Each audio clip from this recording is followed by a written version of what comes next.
ირლანდია საქართველოს სარაგბო დაპირისპირებამდე ერთი დღე რჩება, ჩვენმა ნაკრებმა კაპიტნის ვარჯიში ჩაატარა. შოტლანდიის და იტალიის შემდეგ ირლანდია ტიერ 1-ის მესამე და ყველაზე ტიტულოვანი გუნდია, რომელიც ჩვენს ქვეყანას ეწევა. ვარჯიშის დასრულების შემდეგ საქართველოს მორაგბეთა ნაკრების მოთამაშეს ვასილ ლობჟანიძეს გინესის მსოფლიო რეკორდის ოფიციალური სერტიფიკატი გადაეცა. მან 2015 წლის 19 სექტემბერს რაგბი მსოფლიო ჩემპიონატზე საქართველოს ტონგას მატჩში 18 წლის ასაკში ითამაშა და ტურნირის ისტორიაში ყველაზე ახალგაზრდა მორაგბე გახდა.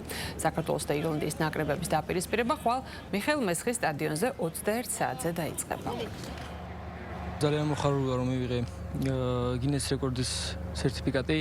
2015 წელს ვიყავი ყველაზე ახალგაზრდა მორაგბე მსოფლიო ჩემპიონატებში, რაც დარჩა ისტორიას. ძალიან მოხარული ვარ, იმიტომ რომ ძალიან რთულია მსოფლიო დონეზე რამე რეკორდი დაამყარო, მით უმეტეს 18 წლის ასაკში.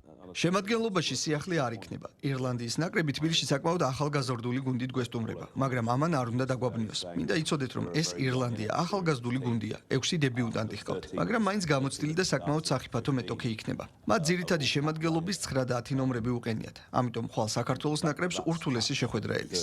ქართველი გულშემატკივარი დიდი ხანია ელოდება ამოსულობის თამაშს და ასევე ჩვენს და ძალიან იღბლიანი თაობა ვარ. რაც შეეხება შედეგს, ახლა წინასწარ ვერაფერს ვერ გეტყვით, რა თქმა უნდა, გამომდინარე იქიდან, რომ ირლანდიას ვეთამაშებით და ბიჭები, რა თქმა უნდა, ხვალინდელ მატჩს გავმართავთ მოსაგებად.